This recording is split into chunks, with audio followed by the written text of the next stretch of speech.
going down the rabbit hole of how did Sherlock Holmes come into popularity in the United States, and finding Edith Meiser, who was really responsible for it. Sherlock Holmes was out of print by 1930 in the United States of America. One woman who was a huge fan, and she was pretty determined that this had radio capabilities. This was her baby. This was the thing she really believed in and didn't want to let go. She was challenged by the sponsors and by advertisers time and again.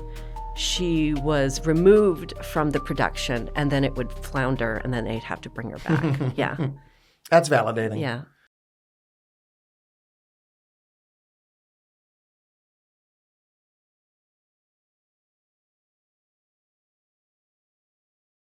You know something that we love here at The Good Stuff? It is a leadership development program, and not just any leadership development program, a leadership development program specifically for girls. That's why I am so proud to share that Girls Inc. of the Greater Capital Region is one of the sponsors of The Good Stuff. Girls Inc. of the Greater Capital Region started in 1937. And since then, they have been empowering girls to reach their full potential, providing safe spaces, mentorship, and life-changing opportunities for girls in Albany, Schenectady, Troy, and Saratoga Springs, especially girls that face real barriers like poverty, bias, trauma, and girls who have limited access to opportunity. From STEM-focused after-school programs to college and career pathways like the Eureka program, Girls Inc. is preparing girls not just to succeed, but to lead. And here's something we love. 83 cents of every dollar goes directly to programming, creating impact where it matters most, because when girls rise, communities rise. To learn more, to support their mission, or to get involved, head to girlsinccapitalregion.org. That's girlsinccapitalregion.org. Welcome to The Good Stuff. I am today's guest host, Spencer Sherry from Saratoga Arts, and today I am here with Mary Jane Hansen. I'm the artistic director of iTheatre Saratoga. Welcome, Mary Jane. I'm so happy that you're here. Phew, I got through the intro. Congratulations. We've collaborated before on a couple other things. I wanted to invite you on today because of a new project that you've got going on, which is titled The Baker Street Adventuress, Sherlock Holmes on the Air. Or as I've been calling it, Girlock Holmes. Yes, I love that. Talk to me a little bit about iTheatre, and your partner is Will Severin, and you guys, this is a joint venture for the two of you. How long has it been around? What makes it special? We are in our 15th season, so we've been around for 15 years now. We started as the Creative Place International, and when I took over, I'm a co-founder, when I took over as artistic director, I thought that we needed a little rebranding because our name didn't really say anything about what we do or where we do it or anything about the particular brand of theater that we're looking to put before audiences. So iTheatre Saratoga, I think, tells you what and where. And the I can be whatever you want it to be. And that depends on the show, I think. We can be innovative. We can be immersive. We can be imaginative. And we really try for intelligent. I've seen you be all four. Okay. At the same time, I don't know. And so your theater background, you've been artistic director of this for 15 years, but you go back even further, right? And yes. You're not just a writer, director, you're also an actress. Yes, I've been a professional actor for, don't make me do the math here, probably going on 30 years. Wow. Had a lot of time on stage, but I always wanted to be more a part of the process. I always felt a little shorted by just being on the stage. I had something to say, and I wanted to have a hand in how it was put across. So I started writing, and writing led to directing and all those other things. And, so Will and I, one of the eyes is just a different way that we approach theater. And I think a lot of people are like, well, that's not usually how it's done. But, different is not bad. And we tend to save our resources and direct it towards paying our actors because we do so much of the work ourselves. Will is, I mentioned before, a composer, and he's also a director and a producer. I've even gotten to go on stage once in a while, which is exciting. You get him up there? Yeah, I do. I've never seen him up there. But I know that you almost exclusively do original work, right? We try. We also find a lot of value in horror, the horror genre. And so sometimes we'll find something that has been done before, but maybe people don't know of it. We really had a lot of success with Pontypool. I don't know if you've heard of it. No. We did this several years ago. The story is that it's a radio show, actually. And they start getting these reports of people just losing their mind and becoming zombies in a way. And you start to realize that the virus is actually in words. And so in a certain pattern or certain words become infected more and more, so they have to learn not to speak. And we really liked the idea that words have power more so than we know they do. We know words have power. Sure. But the idea that they can just make people sick. And that also segues a little bit into the Baker Street Adventuress. Yes. Also has a radio show component to it. It does. Right? Did you draw on some of that Pontypool inspiration for this, or? Not so much. Not so much of the horror. This started by looking for a Sherlock Holmes property to adapt because we've had success with Agatha Christie's in the past. We wanted to do something a little different while still going into the public domain, picking out a story from the canon that had a stronger female character, then just going down the rabbit hole of how did Sherlock Holmes come into popularity in the United States and finding Edith Meiser, who was really responsible for it. Sherlock Holmes was out of print by 1930 in the United States of America. And now it's hard to believe because, I mean, you grow up as a kid with the, no, Sherlock. Yeah. And just, the idea that we've redone with, who's the actor? Remind me. Benedict Cumberbatch. Yes, thank you. Robert Downey Jr. Yeah, Sherlock Holmes. It's a huge part of our culture, but it almost wasn't because there was one woman who was a huge fan, and she was pretty determined that this had radio capabilities, that it had value at the beginning of the golden age of radio. And then, of course, by researching this, which I have to thank Saratoga Arts right now for the funding. Research can be expensive, but also time, you know, and just being an artist, you need to find funding.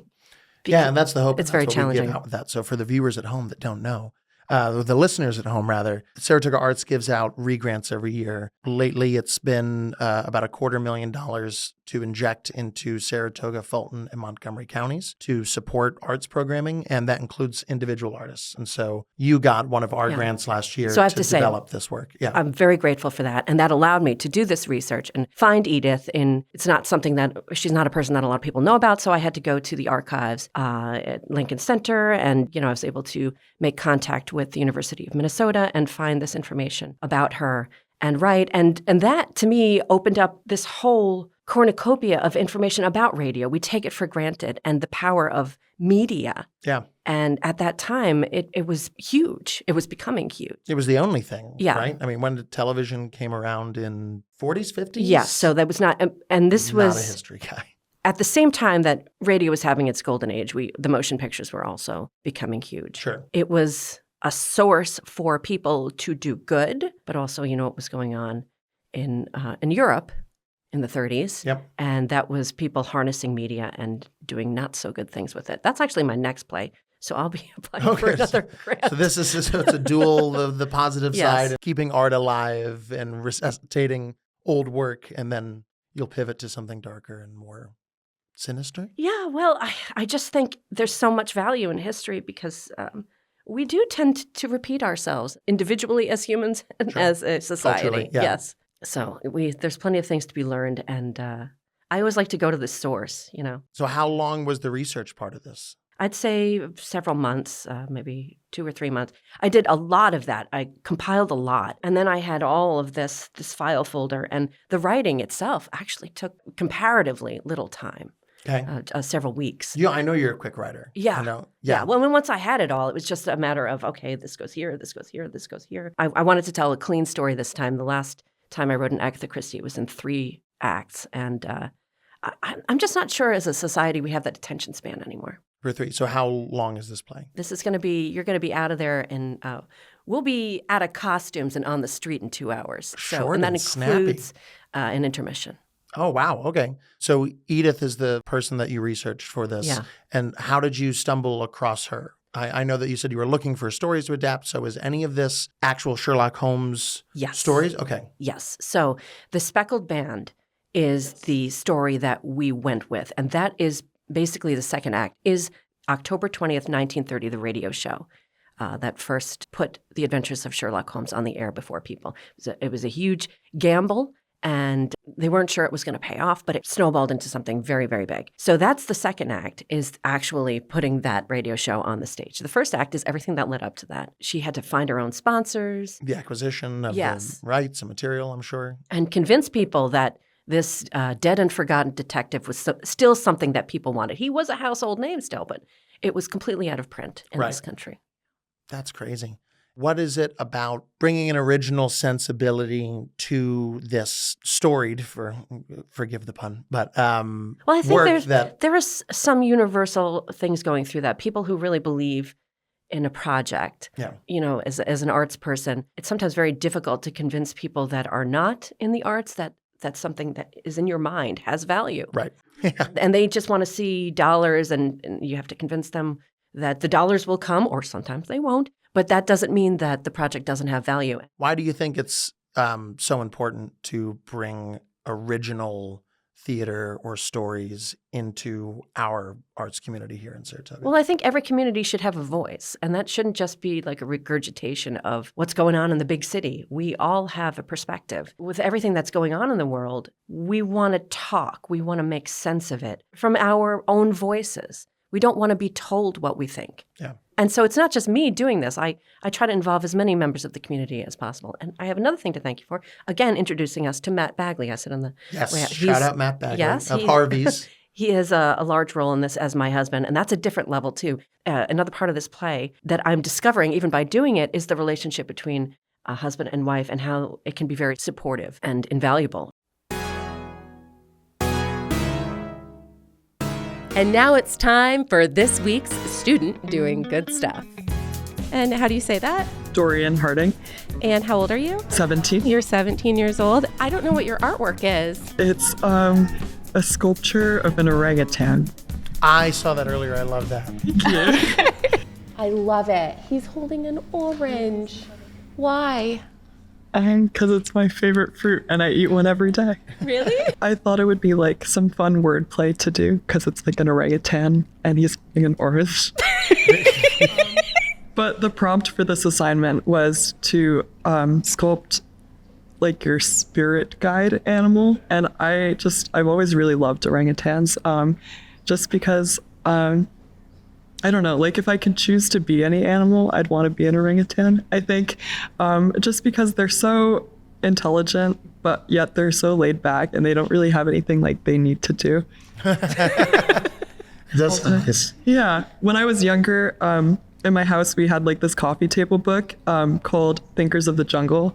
And it was just about how like orangutans are like the most intelligent primates with like really advanced like social structures, kind of like people have.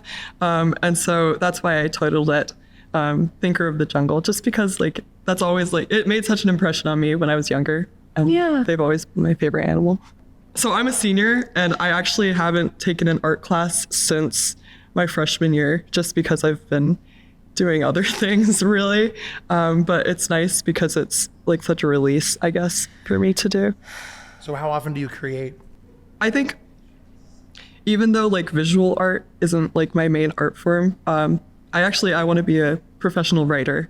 And I feel like those things are just really like tied to each other. So even though I'm not like super serious about visual art, like I don't really do it all the time, I just feel like those things are like totally intertwined. Yeah. What do you want to major in? Screenwriting. Nice. Well, okay, so you want to get into film? Yeah, I do. He's got a card. I do, yeah. So I run the 518 Film Network. And so seriously? Connect local so filmmakers cool. together, yeah. What do you like to write about? Orangutans? No. One of the main focuses in my work is the way that the past can like connect with the present, I guess, and like how we can understand ourselves better by understanding the past.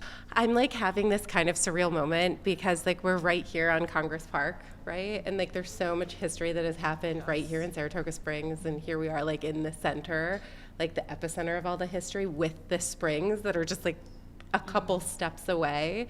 Like this is what brought people here. I sometimes wonder what would happen if we could just erase time, and who would we see? Who would we be friends with? I just think that would be the coolest. Be friends with Dorian. Well, we are now. Yeah. Thank you so much. Yeah, thank you so much for coming. sharing. You have a parent or a friend in the crowd you'd like to shout out? Well, my best friend Bashar is there, and also my mom. So, hi, I love you guys. So thank you so much. Thank you. And now, back to the show.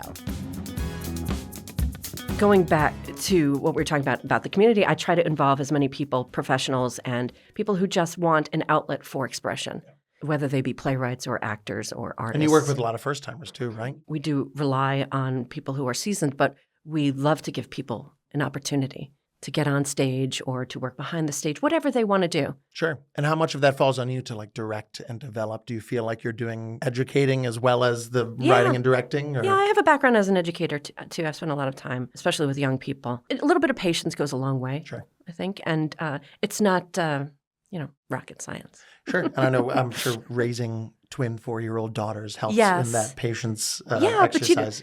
But you know what also helps is having an outlet, because I love my daughters so much, and I really could spend every hour of every day with them. But then there's a part of me as an artist that's always calling out for something else, Sure.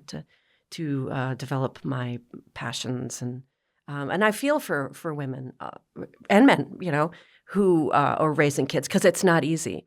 And even though you have zero time, it's important to carve out that part of your day, part of your life, to pursue what helps you develop as a human being. Sure. And keeps you happy. Hopefully they get old enough and and they see take that. some of that from you, and then they can express, and then you can even do it together. I think it's important have for they kids shown to see any that. tendencies towards the theater? Yeah, the theatrical. Yes, we recently did a reading. It's my dream to see them, and whatever, as long as it's in the arts. Sure. Yeah. Well, the they have such good production value. Twins, yeah. Oh, yes. right? And they're gorgeous too. That doesn't hurt. Gorgeous Well, kids. they must get it from their mother. Not at all. They do. To close this out, I brought something very, very beautiful, comprehensive investigation of your work, kind of a story about the theater company. That's where I started in professional theater. I started as an intern. And an intern at a college that was closely associated with the New York State Theater Institute. As soon as I graduated, they started hiring me. So most of it was beautiful by Patricia Snyder, who is closely entwined with you. Happens to be my mother-in-law. Yes. And I did want to show, because this was another grantee project that we supported. Oh, fabulous. And she gave me a copy as a result. And I'm perusing this, and I'm finding that's actually Mary's past life. The first adaptation of an Agatha Christie I did, the Agatha Christie estate, authorized that. So that was before it was even in public domain. Yeah, they authorized me as an adapter for her work. And so you wrote this and then started it as well? Yeah, Ordeal by Innocence. Yep. And then we got John Romeo over there. Shout out, John. I've collaborated with him on a couple of different things. And then I got 2 more really fun ones to explore here with you. Oh, yes. Lady Macbeth. Yeah, that was. I think this is the one that caught my eye originally. I was like, is that Mary Jane? That was quite a show. Yeah. Tim Stickney, he's quite an actor. And last but not least, this one. Oh. Sad. Yeah. Anastasia? Anastasia. Anastasia. Yeah. Mm-hmm. Yeah. Just wanted to put you on the spot and give a little bit of a context for your acting Usually career people as well. bring up The Lark, Joan of Arc. That was absolutely my favorite role I've ever done. That was very powerful for me and just helped me develop spiritually, really. That was a wonderful opportunity. And that's the thing about theater is you continue to grow and learn. Sure. Yeah. Like just by doing this, again, I mentioned it before, but all that I've learned and then it opened the door for the next thing that I want to write. All aspects of the theater just continue to help you reach out and try to find more information. It's the biggest opportunity for a rabbit hole. Sure, yeah. And they're everywhere. You just fall in them. Right. And even from that, the writing acting perspective, but also all the different facets and elements of getting involved in the arts and getting involved in theater and knowing how to do a little bit of everything goes a long way when performing in these things or writing anything. Yes, it's very helpful to be versed in all the different aspects of theater. Wonderful. And what's next? You told me that you maybe felt inspired and found out what the next thing is. Do you know what it is yet or not? Are you allowed It's almost to one of talk those about things that I want to keep cloistered because I'm so afraid that if someone hears it, they'll be like, I'm going to do it first. It's just a fabulous journalist who, I'll just tell you. Breaking news. Her name is Dorothy Thompson, and she was a journalist in Berlin in the 1930s. And she was granted an interview with Adolf Hitler. And she could not believe what she saw. She just saw a deeply insecure, very flawed clown and couldn't wrap her head around the fact that the people of Germany would turn over their sovereign rights to him. And a lot of people say that she underestimated Hitler, and I don't think she did. I think she overestimated the people. We've got a people problem where we tend to think that the things we hear are true, and we have this weakness that people can play on, which is to incite and emotional work with reactions. our fear. Yeah. We can play on our fear and use our fear as a weapon and turn it against people. One of the things that radio had the capability of is to be a weapon for demagogues, and we saw that then. But also, to your point, a opportunity to express and grow and connect and just find better ways to an be agent together. of good, And an agent of autonomy. An agent of good. And I think that can feel scary and can feel like there's a lot that is out of control. And I think that if you find yourself shouting into a void, scale back. And what's a smaller problem to tackle? And that usually leads you to your community and find ways in your immediate environment to make it better and a more positive place for people. So thank you for doing that with the Baker Street Adventuress and for writing all these amazing original productions to share with us here. Thank you, Spencer. I'm very grateful for everything you do, and time and again, I have just more to thank you for. So I'm just thrilled to be in your orbit. Mary Jane Hansen, thank you so much for coming on. This has been The Good Stuff with your guest host today, Spencer Sherry from Saratoga Arts. See ya. If you've got good news ideas or someone you'd like to nominate, send us a message at thegoodstuff@brightsighted.com.